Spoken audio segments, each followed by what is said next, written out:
This is ATN Global News. First, the headlines. Police gunned down 4 suspects who killed DPO.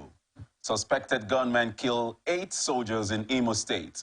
Atiku files appeal against Tinubu at Supreme Court. New FIRS boss decries revenue crisis with huge debt. President Biden condemns African military coup for ECOWAS intervention. Palana demands coroner's inquest over Mohbad's death. Rivers United Insurance approves improved pay.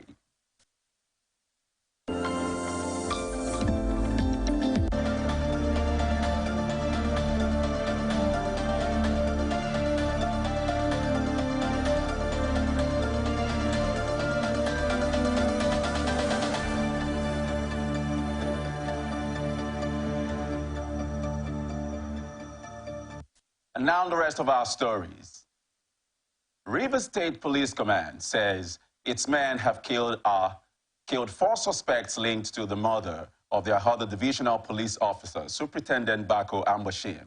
Also, it said 3 members of the gang were arrested with a locally made pistol recovered, but that the prime suspect, Gift David, who captured and decapitated the police officer, fled during a fierce gun battle with operatives of Odumide community, Ahodo West, local government area of the state.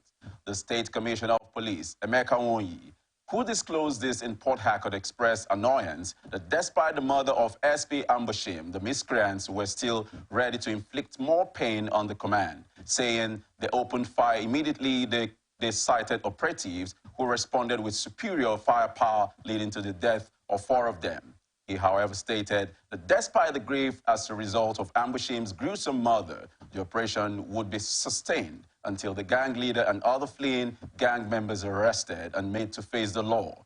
In a separate development, Nwonyi paraded 7 policemen who were arrested for allegedly assaulting a blogger and extorting the sum of 50 million naira from him, saying the command under his watch would not tolerate unprofessional or unruly behavior from any operative, adding that the blogger had taken to social media to narrate how a group of policemen intercepted the vehicle he was in at the Rumolo axis of Port Harcourt. He explained that he was assaulted and taken around and ended up at the police surveillance unit, where he was detained and forced to part with the sum of 50 million naira before he was released the following day. Nigeria's Security and Civil Defense Corps, Rivers State Commandant Basil Igwebweze, has condemned the ravaging increase in drugs and substance use amongst the youths. He made this known while receiving the National Drug Law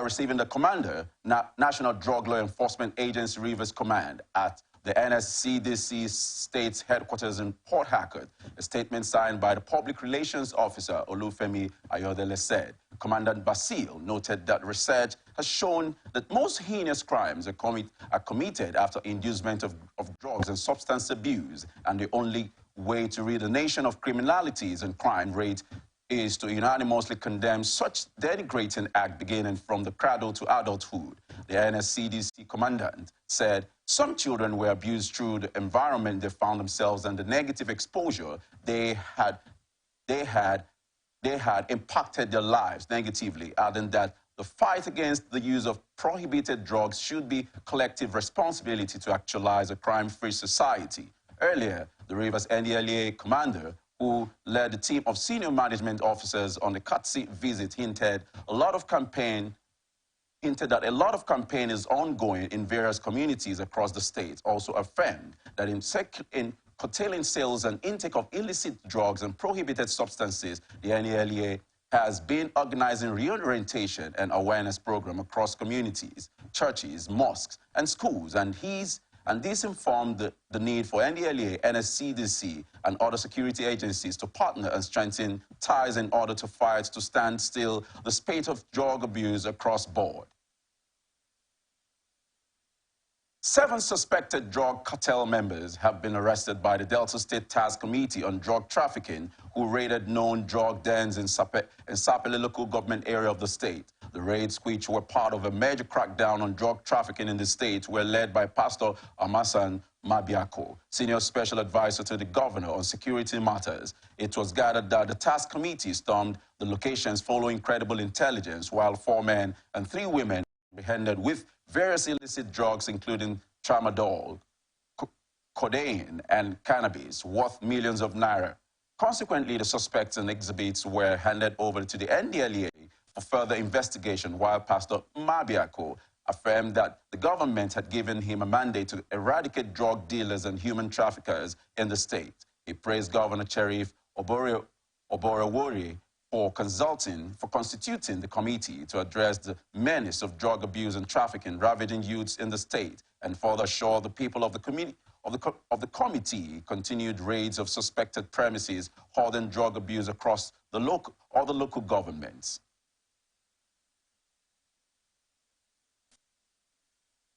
The crisis between the Edo State Governor, Godwin Obaseki, and his deputy, Philip Shaibu, took a new twist on Monday following the decision of the governor to lock out the deputy governor from the government house. Shaibu got the shock while he and his aides waited for about an hour at the government house gate before leaving. While they waited to gain access, Shaibu made frantic efforts to reach the governor but failed. The deputy governor's aide, who made the pictures available to the public but preferred not to be named, disclosed that his principal and had some discussions with the Commissioner of Police and the Director, Department of State Services, DSS, alerting them of how he was locked out from his office. The aide said there was no official communication to the effect that the Deputy Governor's office had been locked. Reacting to the developments on open conversation, compliance expert and political analyst Professor Leke Gima condemned the actions of Governor Obaseki, citing it as unconstitutional, and advised the Deputy Governor to approach the court of law in seeking redress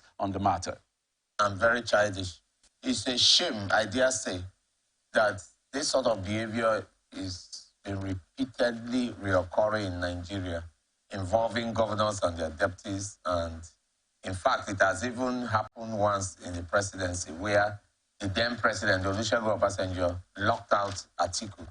And the matter went as far as the Supreme Court. So all what the governor of Edo State is involved in are pure illegalities.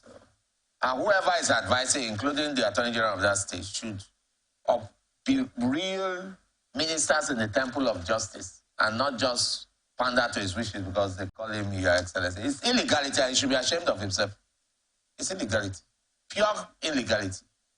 I repeat, the deciding case on this matter, the authority as far as the ability of a chief executive to, if you like, disenfranchise, disarm or dislocate or disbar or lock out his deputy is the case of Atiku versus Obasanjo, 2007. And what was the outcome? The outcome was very clear. The Supreme Court said that where people have been elected on a joint ticket, no one party has any authority to declare the other's office vacant, talk less of even taking administrative actions such as to lock him out of the office. And those others were distinct. And that was what enabled Atiku to come back to his office. So it's a settled matter. And I think the deputy governor should approach the court. He will certainly get judgment. It's very simple, straightforward. It's not one of those difficult cases. The courts will deal with this. Leke Gima attributed greed as the reason for such trivial issues and describing the case of the chief executive of trying to flex muscles of superiority and undue influence on his deputy. Don't forget we are the first civilization in the world. Many times black people have lost their civilizations. We lost it in ancient Egypt, we lost it in Carthage, we lost it in Nubia, we lost it in many... Even the Benin Kingdom here was once one of the biggest empires in the world. I don't want to talk about the Malian Empire that produced the richest person ever in this world. I'm talking about the Mansa himself, Mansa Kanka Musa, and even his uncle before him, who abdicated the throne and moved to what is today known as South and North America, you know, to breed another race with marriages with Incas and some other tribes he met there. Was also one of the richest in the world. But we lost all that because whenever greed sets in, it makes you unable to reason. Just imagine if we want to give an example. a man and a woman who is involved in a relationship, and probably the man loves the woman so much, but the woman now tells him that, look, it's all about your money. No matter how much love he has for that lady, it dies gradually, and that relationship is destroyed. No. So that is what's going on. It's greed. He just wants these chief executives or people who feel they are higher than their immediate subordinates, but they are on joint ticket, feel that you shouldn't even be around. I will take everything, forgetting there is a joint ticket. Certainly, the deputy governor of Edo State must have had some followership that he brought on board to enable them win. Yes. So you cannot just treat him anyhow. It's illegal, and as I said, he will win in court. Troops of 82 Division, Nigerian Army, and the Nigerian Police have gunned down 6 combatants of the proscribed indigenous people of Biafra and its armed affiliate, Eastern Security Network, in different encounters in Abia and Enugu State. In a statement by the Director of Army Public Relations, Brigadier General Onyema Nwachukwu in Abuja, said the troops had eliminated 3 IPOB gunmen in a fierce encounter during a clearance operation at Iboro Forest between Arochukwu and Ohafia local government area of Abia State. They said the troops also destroyed several hideous camps used by the groups to perpetrate heinous crimes, while after several weeks of credible surveillance revealed that IPOB were using the forest as a combat training ground for their members as a base for planning and launching attacks on targeted civilians, security operatives, and government facilities in the state. Nwachukwu said that the same troops also busted IPOB hideout at Ezioha Mbowo in Agu, local government area of Enugu State, after acting on credible intelligence, adding that the armed fighters were perfecting plans to enforce the illegal sit-at-home order in the area. When the vigilant troops swooped on them, troops have urged members of the public to continue to support the Nigerian Army and all the security agencies with credible information to enhance the fight against terrorism, insurgency, and other criminal activities.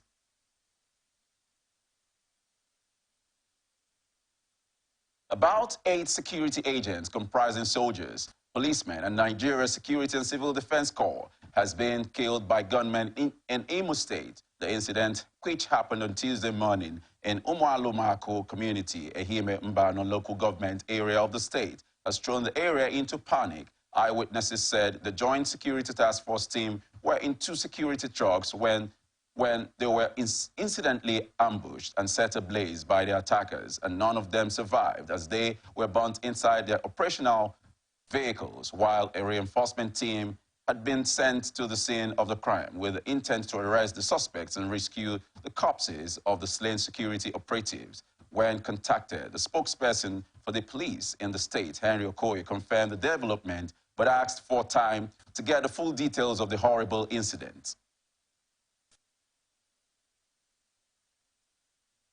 Enugu State government says it has taken a major step in checkmating the activities of miners in the state with the sealing of illegal mining sites and sites without environmental impact certifications and mitigation plans. This is coming after Governor Peter Mbah administration had in June banned illegal mining activities in the state and also set up the Enugu State Committee on Mining Activities last week to checkmate the menace. The committee, which was led by its chairman and Commissioner for Environment and Climate Change, Professor Sam Ugu, stormed the mining site in Awom, Udi local government area owned by Millhouse Limited, and after a first-hand inspection of mining activities at the site were various infringements ranging from environmental degradation to blasting without approval and due regulations, non-remittance of staff tax to the state government despite deducting same from the staff, as well as non-remittance of pension contributions to the pension scheme despite deducting same from the staff, among others, were suspected. Professor Ogu also said the government would not fold its hand and watch the environment destroyed and lives endangered, adding that the mission of the committee is basically to seal on behalf of the state government mining activities that do not have any recourse to the state government. He faulted the claim by the operators of the mine that they started mining activities at the site in 2022, saying, from all indications, this site has been in operation for more than 5 years and government has and government was very much aware of other mining sites in different parts of the state operating illegally and without license or running foul of environmental protection laws and regulations, assuring that government is coming after all of them.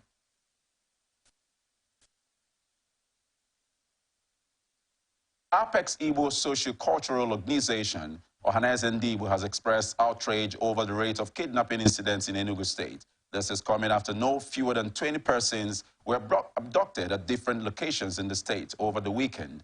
Among them were about 14 travelers abducted along the Enugu-Ugwogo Okbi Nsuka Road on Friday, and a Catholic priest, Reverend Father Marcelinus Obioma Okide, who was kidnapped in Udi local government area of Enugu State, while a middle-aged man was killed during another kidnap incident in Uzo Owani local government area of the state. A statement by the national president of Ohaneze Ndigbo Youth Council Worldwide, Mazi Oku Nnabike, said the rate of kidnapping in Enugu State was outrageous, adding that the hoodlums have taken over every major road outside the state capital, while urging security agencies to swing into action. Oku advised the state government to further strengthen the neighborhood watch groups in the state to complement the efforts of the conventional security agencies.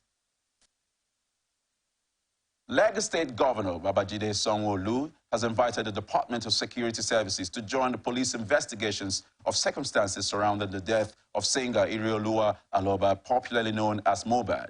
This is coming after Mohbad died last week Tuesday and was buried in the Ikorodu area of Lagos, leaving family and admirers in shock. In a statement issued via his verified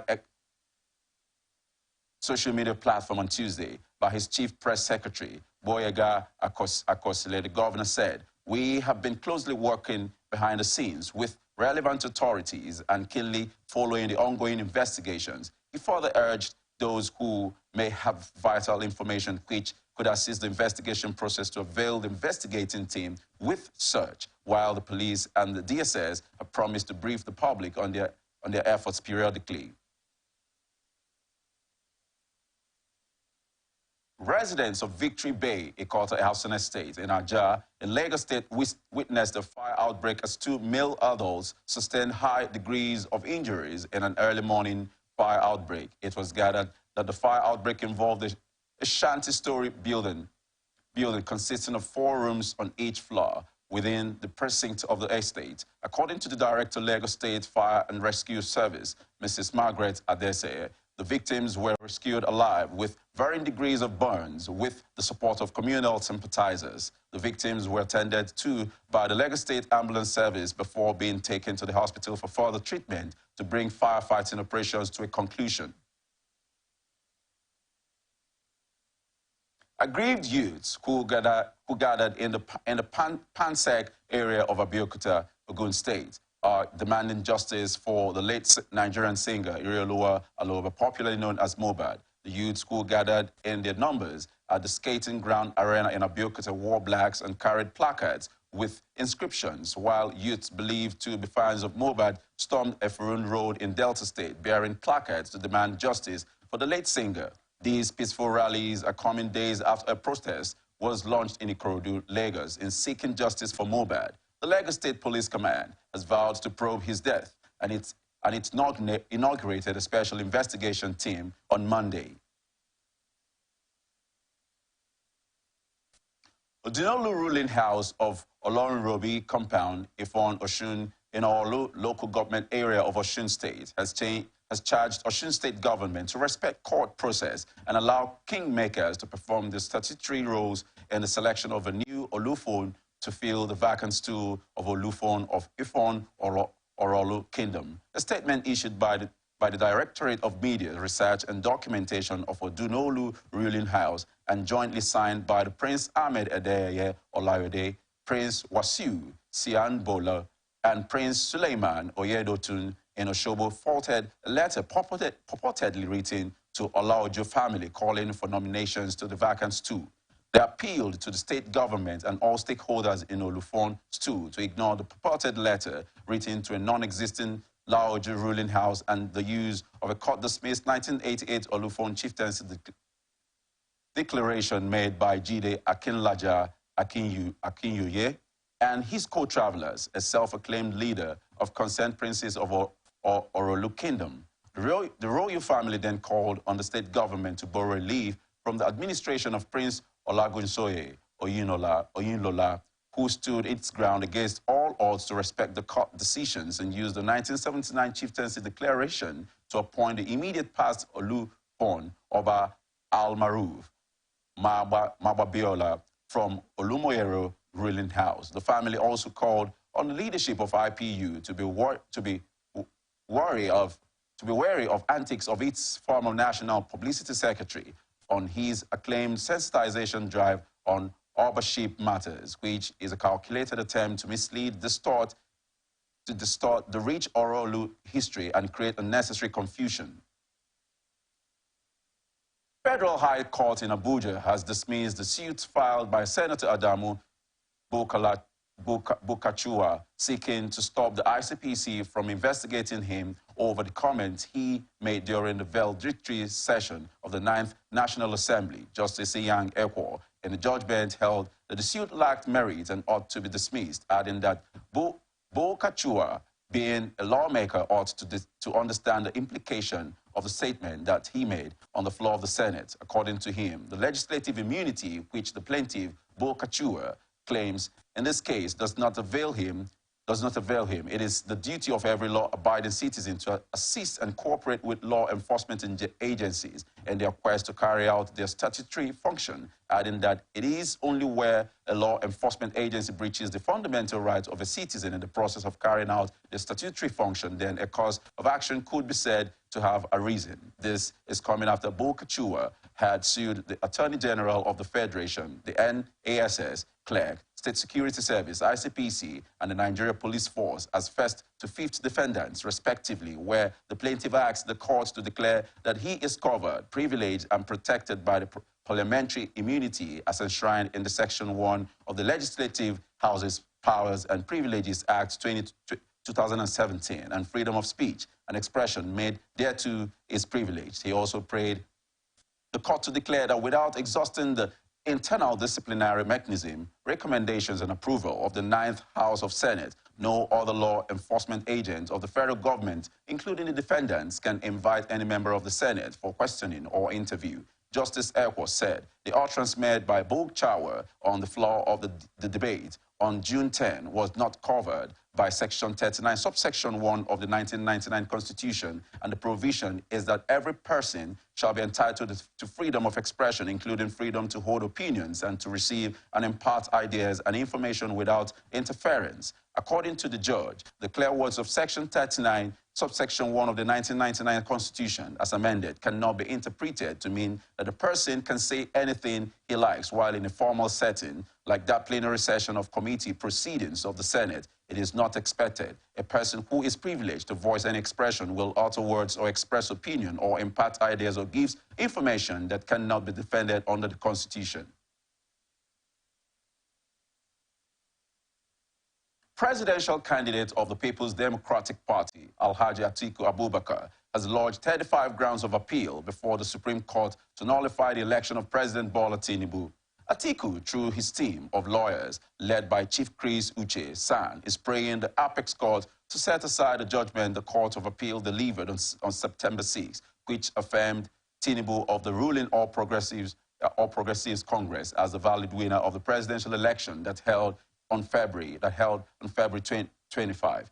He told the Apex Court that the verdict of the Justice Haruna Samani-led 5-member panel of the president's election petition court, which dismissed his petition against the outcome of the presidential contest, was not only perverse, but occasioned a grave miscarriage of justice against him. The PDP candidate, who is a former vice president, maintained that the presidential election petition court panel erred in law when it failed to nullify the presidential election on the grounds of non-compliance with the Electoral Act 2022, even when evidence that was adduced before it showed that the Independent National Electoral Commission acted in breach of extant laws and regulations guiding the conduct of elections. He accused the Presidential Election Petition Court of reaching its unanimous decision based on gross misconstitution.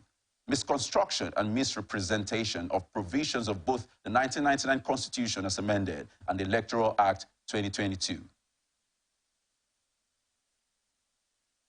Presidential candidate of the Labour Party, Peter Obi, has appealed against the tribunal judgment which upheld the victory of President Bola Tinubu. Obi, in a 50 grounds notice of appeal by his head counsel, Dr. Levi Uzoku-San, challenged the decision of the Presidential Election Tribunal. The notice of appeal, the judgment of the Court of Appeals, sitting as the Presidential Election Petition Court holding at Abuja. The notice of appeal to the Supreme Court is on the grounds set out in paragraph 3 and will, at the hearing of the appeal, seek the relief sought in paragraph 4.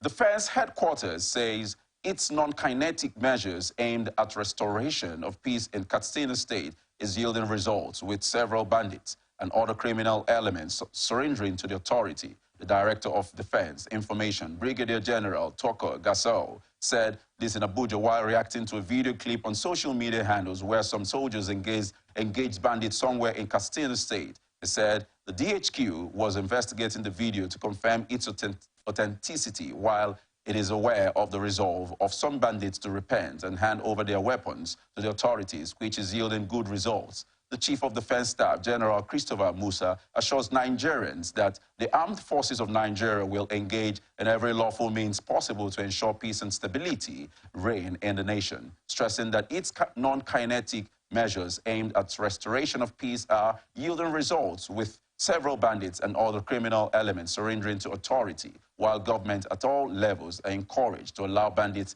genuinely willing to surrender to do so while the window is still open. He also said the DHQ is doing everything possible to restore peace and tranquility all over the country and urge all citizens to remain calm and be law-abiding. Suspected bandits have allegedly sacked over 7 villages in Kebbi and Sokoto states, respectively. 2 villages were attacked in Kebbi and 5 in Sokoto by suspected bandits, while those displaced sought refuge in Jakuka village, Arewa local government area of Kebbi. The Commissioner for Information and Culture, Alhaji Yakubu Ahmed BK, said the affected villages were on the border of the 2 states, adding that they were in the village to ensure equitable distribution of relief materials. On his part, the Commissioner Humanitarian Affairs and Empowerment, Alhaji Muhammad Hamidu Jakuka, appreciated the people of Jakuka village who, despite the present economic scourge, accommodated the victims, adding that the ministry was established to give succor to the people and has centers located at strategic places across the state. Both the chairman, Arewa local government area, Alhaji Sani Aliyu Kulita, and the traditional ruler of the area, Alhaji Yakubu Mayaki Samia, appreciated the governor for the prompt intervention. Director General of Kano State Primary Health Care Management Board, Dr. Muhammad Mahmood, says about 520 children are suspected to have lost their lives following the diphtheria outbreak in the state in 2023. Mahmood could disclose this while speaking at the one-day media orientation on the diphtheria outbreak supported by UNICEF in Kano said that the data generated through digit surveillance and reporting systems shows that about 8,700 suspected cases of diphtheria and 6,300 confirmed, with about 520 children suspected have died of this illness, adding that the cases were reported from 39 local governments out of the 44 local governments in the state, while the cases worsened within the 8 metropolitan local governments. Mahmood, who described diphtheria as a threat to child survival, health, and the well-being of children, said UNICEF is collaborating with the government and other partners to respond to the emergency to save the lives of the children affected, stressing that UNICEF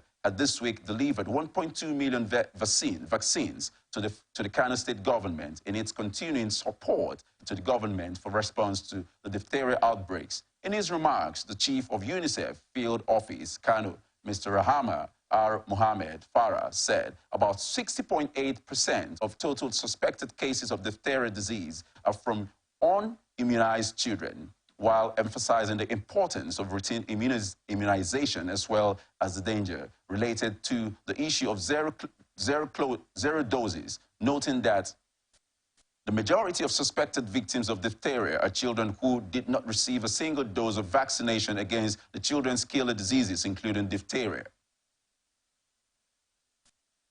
Jigawa State Police Command has thwarted a kidnap attempt and rescued the victim unhurt. The spokesman of the command, DSP Lawan Shisu Adam, who confirmed the incident in a statement, said the incident happened when hoodlums armed with dangerous weapons invaded Kwana Garki village, Babura local government area. He said, after receiving the report, a team of policemen led by the divisional police officer, Babura Division Police Headquarters, rushed to the scene and rescued the kidnapped victim unhurt, while the victims were rushed to the Babura General Hospital for treatment. Shisu explained the police and the Babura Division alerted the Ringim Division that the suspected kidnappers were heading towards the Ringim area, where one AK-47 rifle, one magazine, 15 live ammunition, and an Android handset were recovered in the vehicle, adding that efforts to arrest the fleeing criminals are on top gear.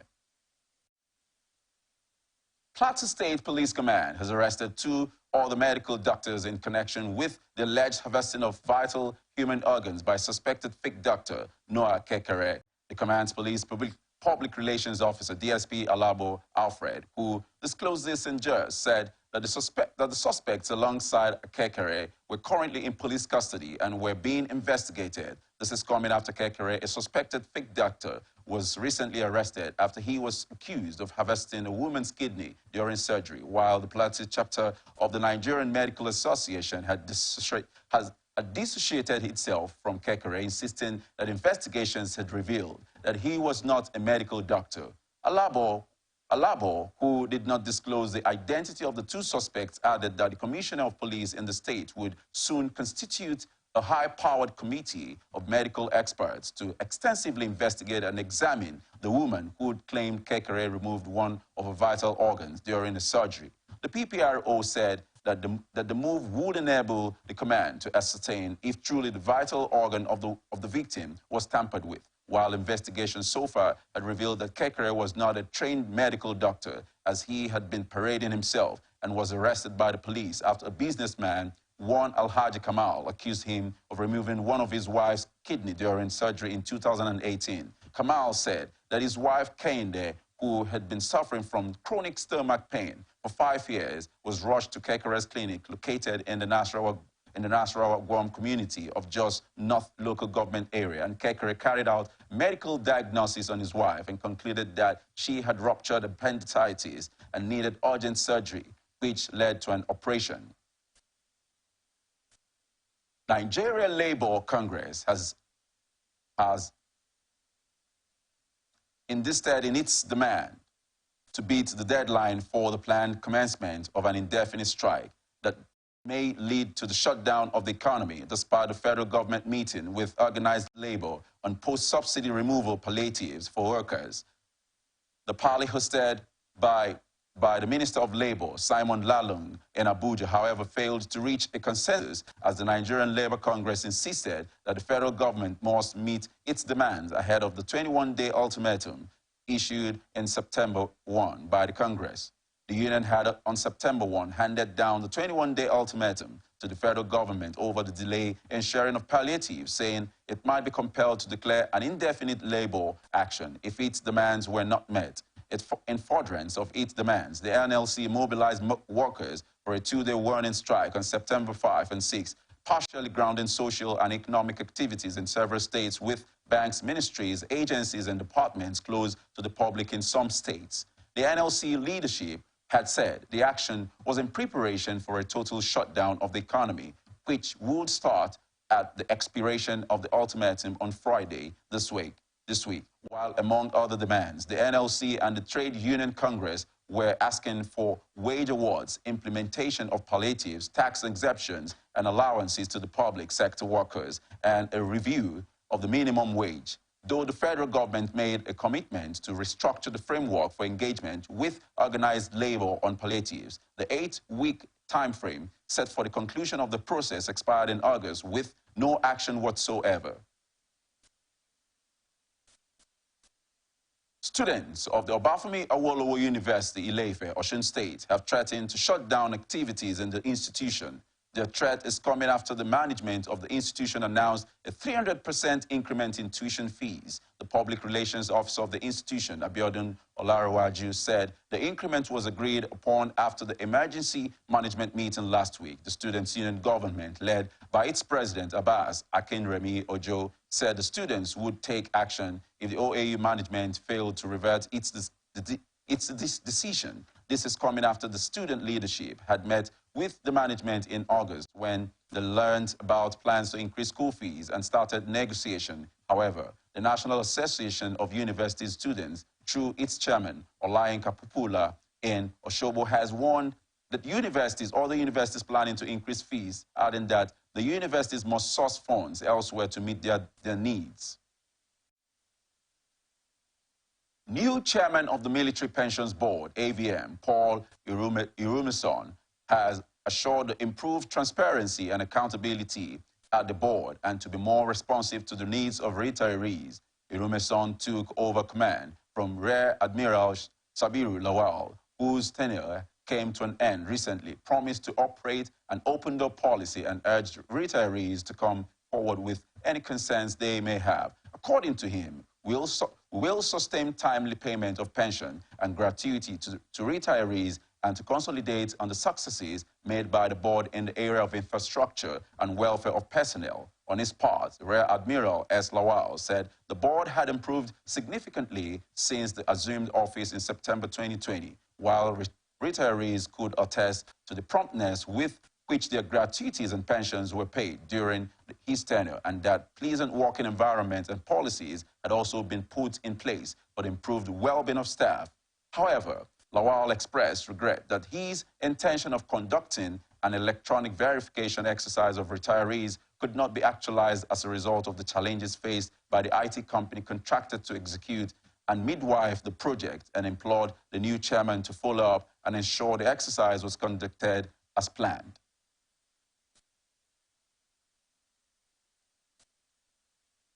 Director General of the National Agency for the Prohibition of Trafficking in Persons, Dr. Fatima Waziri Azi, has commended the judiciary for what she called a landmark judgment that led to the conviction and sentencing of Dr.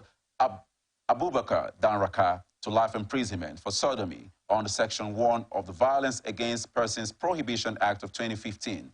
This is coming after a high court of the Federal Capital Territory sitting in Kubwa, Abuja, and presided over by Justice A. Akambi Yusuf, convicted Danraka, a former chief pharmacist of National Hospital, Abuja, and senior special advisor technical to the director of the National Institute of Pharmaceutical Research and Development, NAPTIPS.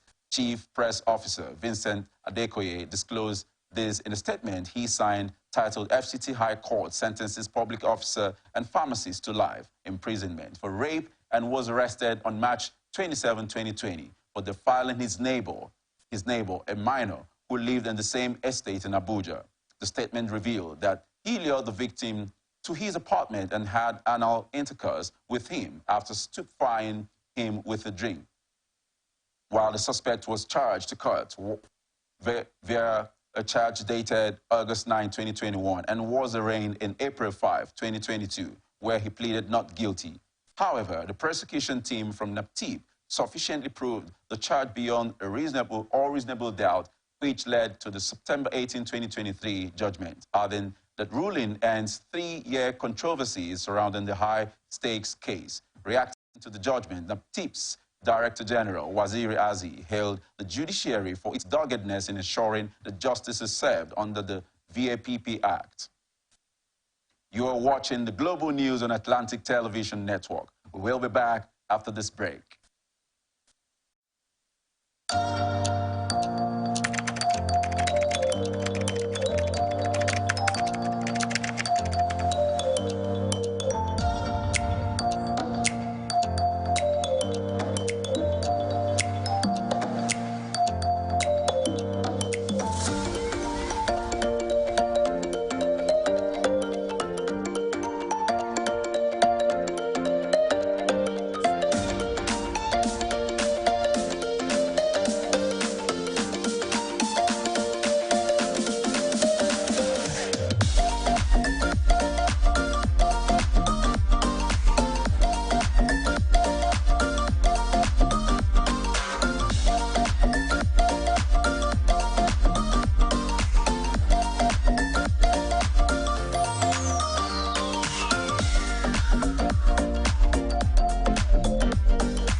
Every day, our lives are changed by history. We are one people, all of us. Leaders, politics. Nobody's ambition is what's the blood. I have fought a very firmly.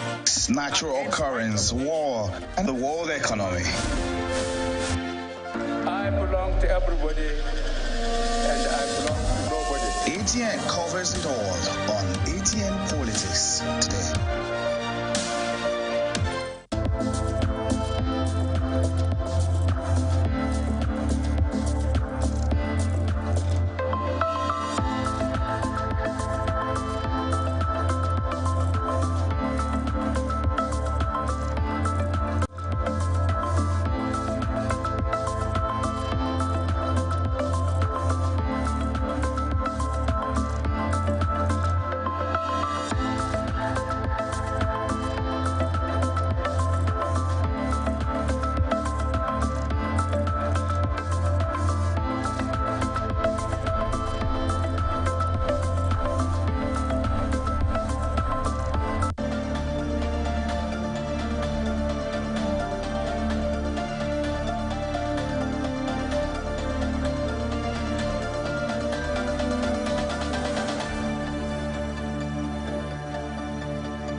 Welcome back. This is the Global News on Atlantic Television Network. Now to the rest of our stories.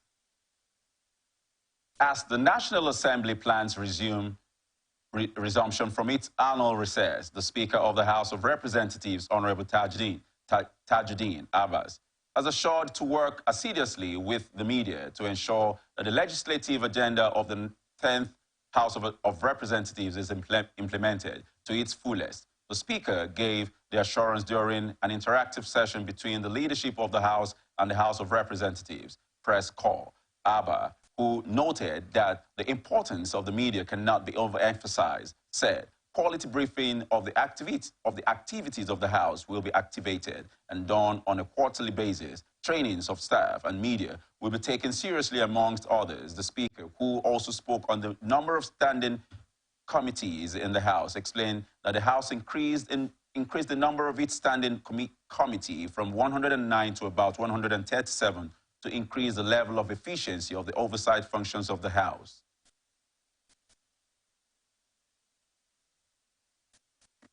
We have observed that over the years, some of you have had to engage different committees and departments of the House of Representatives to sometimes organize programs without a coordinated approach or needs assessment of the House.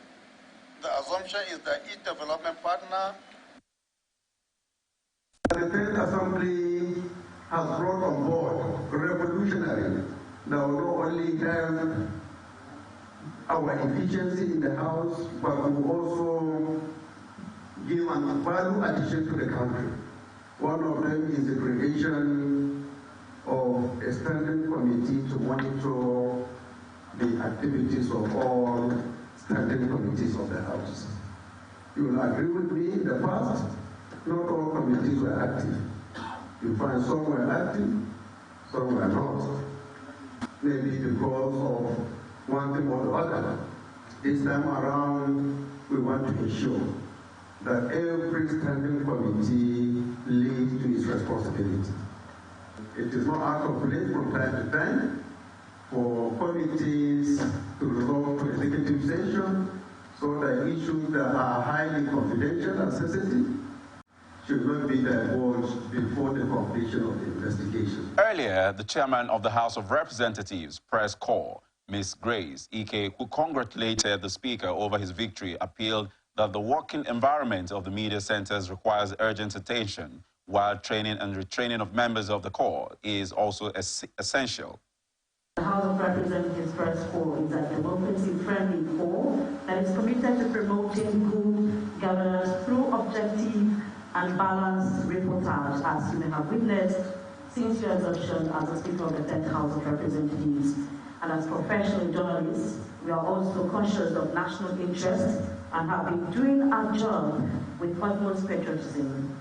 We are not oblivious of the fact that the Parliament is the person of democracy, and hence the report coming out of it must reflect the reality on the ground and meet the yearnings and aspirations of Nigerians. Chairman, House Press Corps, the Speaker also disclosed that a special committee will be set up by the House to monitor activities of the all-standing committees to ensure not just the implementation of all legislative agenda of the House, but to further deepen oversight functions of each members.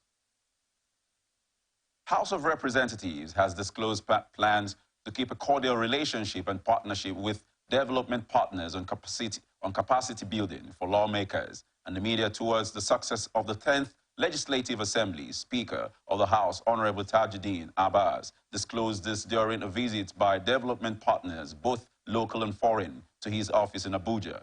The Speaker, while welcoming the guests to his office, enjoined them to take a look at the legislative agenda with a view to finding areas of collaboration that will be of benefit to Nigerians. The Speaker then urged them to come up with a program that will integrate and aggregate all ideas in form of a calendar for proper coordination. We have observed that over the years, some of you have had to engage different committees and departments of the House of Representatives to sometimes organize programs without a coordinated approach or needs assessment of the House. The assumption is that each development partner has its own area of focus for which budgetary provisions would have been made, and their representatives in Nigeria would engage the relevant committees of the House in that regard. While that support is greatly appreciated, there is the need now for coordination in the 10th House of Representatives because of our peculiar challenges of capacity gap. For us to actually make further headway is to find a way of integrating all your activities. The way we do it in the past is not yielding the desired results, even though on fractional basis we might be appreciating what you are doing, but on a global scale, we are not seeing the kind of picture that Nigerians are supposed to see because we are doing them in a not too coordinated manner. I think going forward, this recommendation of having a central coordinating unit that will not only be responsible of identifying what you people are doing, but also sitting with you and analyzing areas that we are more particular about will do us more good. In their response, the development partners assured of continued support for the National Assembly, noting that areas of governance, rule of law, and security will be at the center of focus. I'm really looking forward to seeing where we can support the new House of Assembly and your agenda.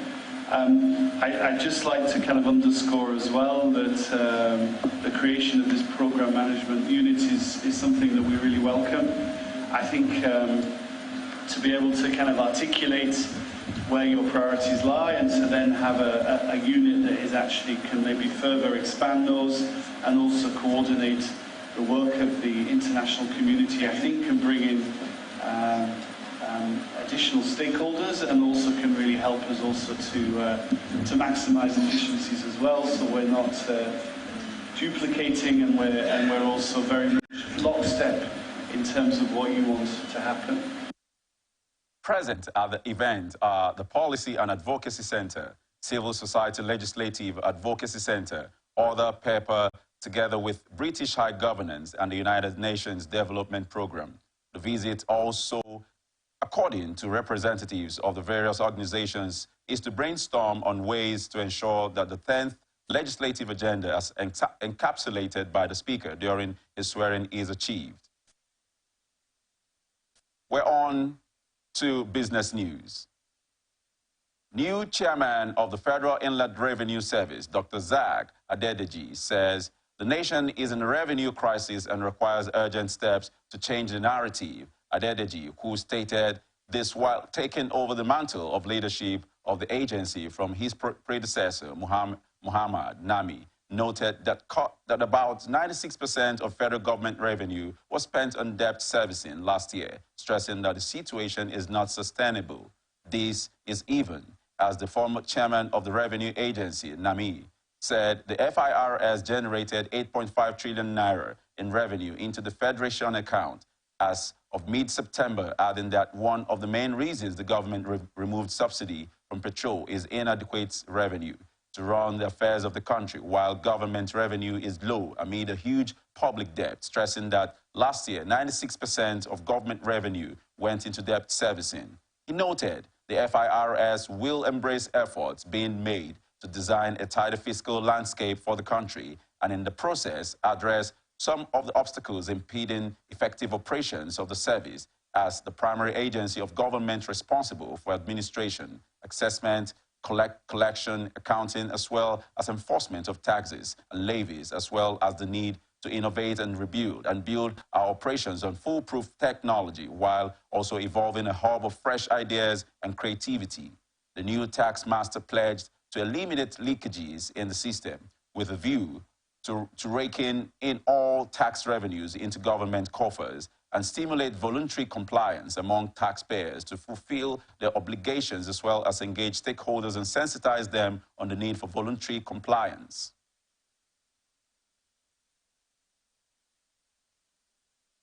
President Bola Tinubu has assured international investors that he was poised to solve the challenges in Nigeria's oil and gas industry, having worked in the sector himself. Consequently, he said Nigeria is open for business now more than ever. When President Bola Tinubu met the delegation of ExxonMobil President of Global Upstream Operations, Liam Malone, consisting of the global leadership of oil and gas transnational giant ExxonMobil, on the sidelines of the United Nations General Assembly in New York, USA. Special advisor to the President on Media and Publicity, Ajuri Ngelale, disclosed this in a statement he signed on Nigeria has the resources and the leadership. We have never been more ready for business, President Tinubu tells global energy industry.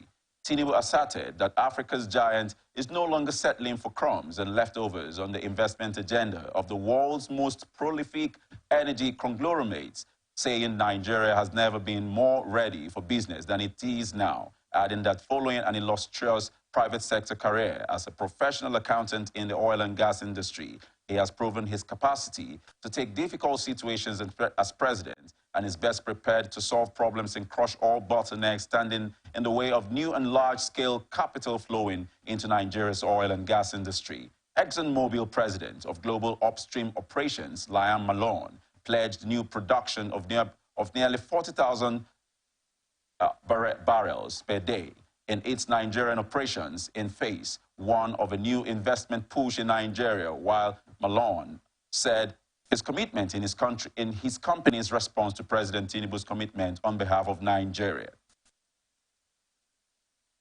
Federal Inland Revenue Service says it remitted 8.5 trillion naira into the Federation account in mid-September 2023. The former chairman of FIRS, who disclosed this while handing over to Zach Adedeji, noted that 8.5 trillion naira was generated in revenue from tax from January 2023 to mid-September. He said he has implemented reforms that have repositioned the operations of the FIRS in line with the mandate given to him when he looked over in December 2019.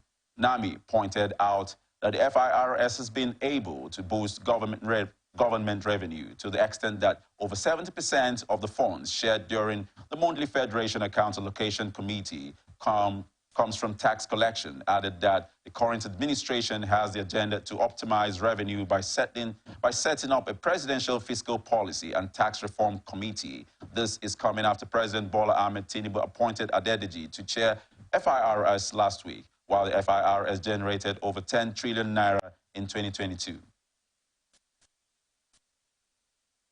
NNPC Limited has approved new organizational changes targeted at the delivery of strategic business objectives. The statement in our bid to pursue effective organizational renewal to support the delivery of our strategic business objectives, it has become imperative to rejuvenate the workforce, adding that in addition to the recent exit of 3 executive vice presidents, other management staff with less than 15 months to statutory retirement will be exiting the company effective 19 September 2023. According to the statement, this is in line with our commitment to scale up NNPC Limited capabilities through targeted talent management and equal opportunity for all Nigerians, while the NNPCL had appointed new executive vice presidents for upstream, downstream, and gas sectors. The appointment was announced in a statement signed by the company's Chief Corporate Communications Officer, Garba Dean Muhammad, via NNPCL's official handle on X, formerly Twitter. You are still watching the news on Atlantic Television Network. Up next is International Tidbits. As part of efforts to deal with drug trafficking in Africa, the National Drugs Law Enforcement Agency says it is brokering bilateral cooperation with several countries to form a strong regional defense against transnational illicit drug organizations trying to establish bases across the African countries. Secretary NDLEA Shadrach Haruna made this assertion during a press conference ahead of the 31st meeting of heads of drug law enforcement agencies Africa, HONLAF, scheduled to hold in Abuja, adding that HONLAF meeting will, as expected, bring together heads of drug law enforcement agencies in Africa to discuss and develop strategies to combat drug trafficking and abuse in the region. Community's confidence in the country's political will to deal decisively with the drug trafficking and the trust in the leadership quality of NDLA among its peers on the continent. At the last HONLAF meeting in Nairobi, Nigeria seized the momentum to broker bilateral cooperation with a number of countries with the intention of forming strong regional network against transnational illicit drug organizations trying to establish bases in our countries. Such bilateral relationships have been crucial to NDLA's success stories in the past years. Let me also add that Nigeria was elected to hold the 31st conference through a unanimous decision at the close of the 30th meeting in Nairobi in 2022. Also speaking, country representative, United Nations Office on Drugs and Crime, Oliver Stoll, stated that the international cooperation will focus on how to reduce illicit cultivation and production of brand drugs and also seize the immense riches that have been produced through the illicit drug trade in the world. He said the narcotic law enforcement agencies of Africa were ready for the event, including 15 observer nations. Also of UNODC, we found that certain precursor chemicals that are being typically used in the production of illicit drugs are being imported in large quantities into Nigeria, and it is not always clear whether these chemicals are actually being consumed by the legal market, which of course exists for those. So I think another very topical discussion point. And finally, the link of drugs and the environment. This is a topic that has gained a lot of prominence in the international conversation. Actually, the last 2023 World Drug Report dedicated a full chapter to the topic.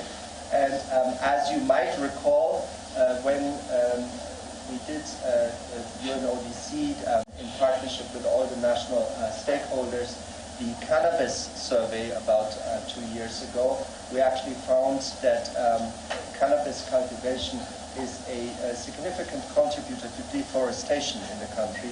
So again, something I think where we can gain from comparing notes with other countries.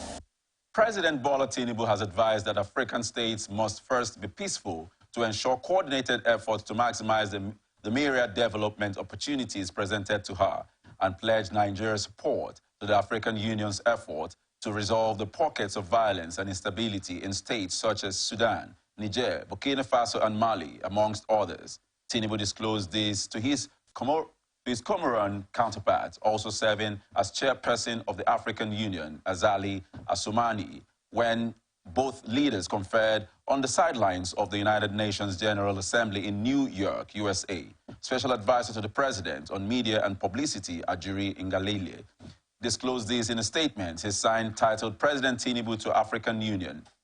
Nigeria is behind you, and we will not let you fail to secure stability and prosperity for Africa, adding that the African Union is strategically positioned to secure consensus positions for the continent on economic and socio-political relations with the world, adding that there is nothing that can bring development and prosperity outside of embracing freedom and constitutional order. He pledged his country's commitment to the vision of saying Nigeria will collaborate with you, while the chairperson of the African Union, Asomani, noted that the bloc seeks to complete Nigeria's efforts in securing peace and prosperity in Africa rather than competing with it. Asomani added that Comoros seeks to learn from Nigeria's experience concerning the steady improvement in diversity, management, electoral officiating, and economic growth over many years. President Tinubu also welcomed the Secretary General of the Organization of Islamic Cooperation,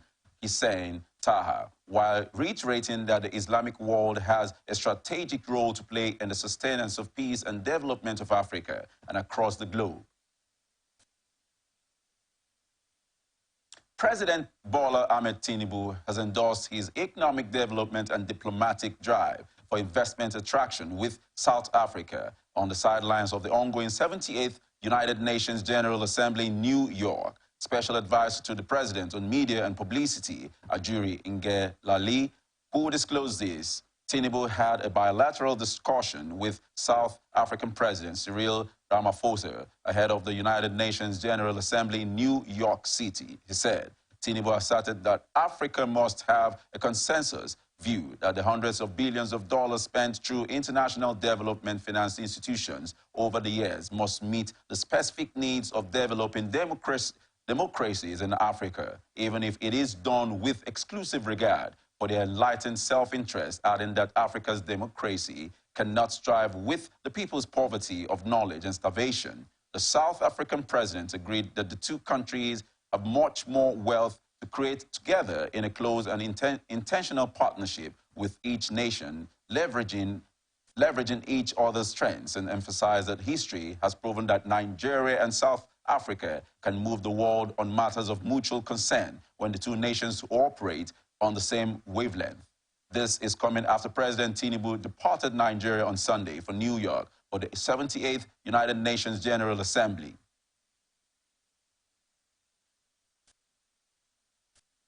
United States President Joe Biden has condemned the unconstitutional takeover of government in West and Central Africa while reiterating his country's unwavering support for democracy across the globe.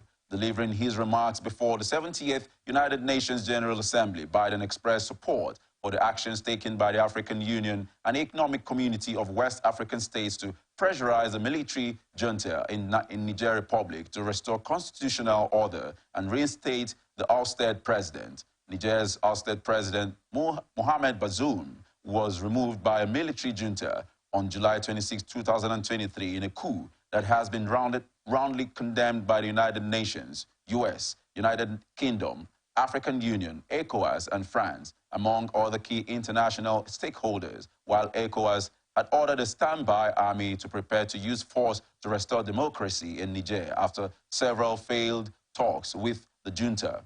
During his remarks, President Biden backed the AU, ECOWAS, and other regional bodies working to protect democracy while assuring the world that democracy remained the best tool for countries to better meet the challenges facing humanity today. Tinubu had also said this while recently hosting the U.S. Presidential Envoy and Assistant Secretary of State for African Affairs, Ambassador Molly Fee, at the Presidential Villa, Abuja, while Fee had delivered to Tinubu an invitation from Biden for a meeting on the sidelines of the United Nations General Assembly. But the Niger coup is expected to form part of the critical topics of discussion by the two leaders. President Biden also spoke about climate change and its devastating impacts, as well as the official intelligence, urging that the emerging technology should be galvanized by nations for the good and protection of the citizens. The U.S. leader also condemned the Russian war in Ukraine and rallied global support for the Ukrainian people, while also pushing for the expansion of the United Nations Security Council with the injection of fresh permanent and non-permanent members. President Biden wants global institutions to be more responsive to the plight of its members, particularly the developing nations battling poor income and poverty. United States government says there is no quick and easy solution to Nigeria's economic challenges. The U.S. Deputy Secretary of Treasury, Wale Adeomo, who stated this at a forum with business leaders in Lagos, said the country lacks a macroeconomic framework to attract more dollar-denominated foreign direct investment into its economy. Wale, who spoke at the Lagos Business School on the U.S.-Nigeria economic relationship, said by helping to make investments in Nigeria economy and businesses, especially SMEs, can help build a type of ecosystem that can help Nigeria be successful over time. The U.S. Deputy Secretary, who arrived in Nigeria, is on a visit to the country as part of the President Joe Biden administration's commitment to deepening the U.S.-Africa economic and trade relationship. While the early steps of the new administration will help the country attract investors, there are still concerns from the investors as regards the repatriation of their funds. Adeyemo, who was responding to a question about investments in the Nigerian economy from the audience, said Nigeria lacks a macroeconomic framework that is going to help to bring more foreign direct investments, including dollar-based foreign investments, into the country, noting that the government needs to develop a macroeconomic framework that demonstrates its commitment to the fundamentals, and this will in turn help attract foreign investors to the country and help the country's economy.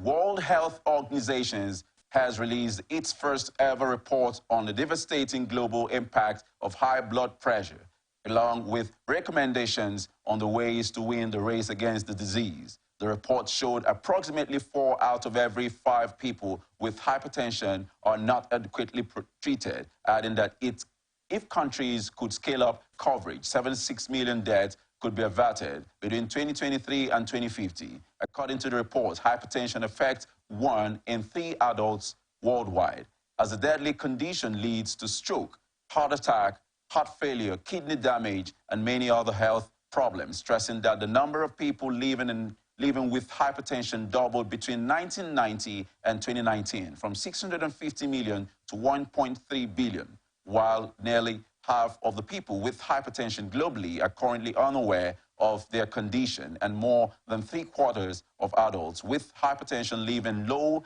and middle-income countries. It said that prevention, early detection, and effective management of hypertension are among the most cost-effective interventions in healthcare and should be prioritized by countries as part of the national health benefit package offered at a primary care level, adding that the economic benefits of improved hypertension treatment programs outweigh the cost by about 18 to 1. WHO Director General Dr. Tedros Ghebreyesus said hypertension can be controlled effectively with simple, low-cost medication regimens, and yet only about 1 in 5 people with hypertension have controlled it, while hypertension control programs remain neglected, under-prioritized, and vastly underfunded. It emphasized on strengthening hypertension control that must be part of every country's journey towards universal health coverage based on well-functioning, equitable, and resilient health systems built on a foundation of primary health care, adding that the report was launched during the 70th session of the United Nations General Assembly, while the Assembly addresses progress for the Sustainable Development Goals, including health goals on pandemic preparedness and response, ending tuberculosis, and attaining universal health coverage. And now, entertainment news. Human rights lawyer Femi Falana-San has questioned the coroner's inquest into the circumstances surrounding the passing away of the musician Iriolua Aloba, popularly known as Mohbad. This is coming after Mohbad passed away on September 12, 2023, and was laid to rest just a day later. In a formal letter addressed to the Chief Coroner of the High Court of Lagos State in Ikeja, Falana expressed deep concern about what he referred to as a very tragic death. He cited the Lagos State Coroner's Law of 2007, specifically Section 15, which stipulates that an inquest should be concluded when a coroner becomes aware of a death within their district that results from violence, unnatural or suspicious circumstances. In the letter, dated September 18, 2023, signed and shared by Folakemi Falana via Instagram on behalf of the law firm Falana and Associates, the urgent need for an investigation into Mohbad's death within Lagos State was emphasized. Nigeria Police Force on Tuesday says it would look into the alleged police negligence of late singer Mohbad's petition against show promoter Samson Balogun, also known as Sam Larry, and 15 others. This is coming after Mohbad, before his death, had petitioned the police over threat to life, malicious damage of properties valued at the sum of 5 million naira, assault, occasional harm, oppression, and conduct likely to cause breach of peace against Sam Larry and 15 others. The petition alleged that Mohbad was attacked at a video shoot on June 25, 2023 by Sam Larry and 15 others, all armed, who wreaked havoc on the place, destroying equipment worth over 5 million and assaulting the singer, who narrowly escaped with injuries. The petition, which surfaced online shortly after the singer died, led to many accusing the police of negligence. Reacting, the Nigeria Police Force, PRO, Olumuyiwa Muyiwa Adejobi, said the force would investigate the alleged negligence of the petition, while sharing a copy of the petition via his X handle, and wrote, "We will look into the alleged police negligence on this case." Popular singer Michael Adebayo Olayinka, a.k.a. Roger, says ladies are drawn to toxic men. The 23-year-old singer said he was toxic to his ex-girlfriends and disclosed this in the latest episode of the Zero Conditions podcast. According to him, girls are drawn to toxic men in a way. Here now is ATN Sports News. Confederation of African Football has approved increment in pay for teams participating in the Confederation Cup. Nigerian clubs Bendel Insurance, Rivers United are among the teams competing in the CAF Confederation Cup this season, while all the participating teams will get a 45% increment in prize money. CAF announced the development on its official website, adding that Rivers United were held to a 0-0 draw by Burkina Faso's Etiole Filante in the first leg of the second round tie last weekend. Bendel Insurance, on the other hand, were held to a 2-2 draw by former champions RS Bekane in Benin City, while the reverse fixture of both games will hold in a fortnight. Former Tottenham Hotspur striker Darren Bent says Manchester United forward Marcus Rashford is not a world-class player. Bent also said that Arsenal's Bukayo Saka is more consistent than Rashford. Rashford enjoyed a stellar 2022 to 2023 campaign, bouncing back from a career-worst 2021 to 2022 season, in which he lost his place in the Red Devils squad, and has started this season with 1 goal and 1 assist in 5 matches across competitions for Man United. The 25-year-old signed a new 5-year contract, making him Man United's best-paid player in July. And that's the global news for tonight. Before we go, another look at the major stories. Police gunned down 4 suspects who killed DPO. Suspected gunmen kill 8 soldiers in Imo State. Atiku files appeal against Tinubu at Supreme Court. New FIRS boss decries revenue crisis with huge debt. President Biden condemns African military coup for ECOWAS intervention. Falana demands coroner's inquest over Mohbad's death. Rivers United, insurance approves improved pay. I am Ambassador Chadamba. Thank you for watching. You can follow us on our social media platforms. Twitter at Atlantic TV Net, Facebook and YouTube at Atlantic Television Network, Instagram at Atlantic TV Network. And do remember that peace and unity are the pathways to progress. Do have a lovely night.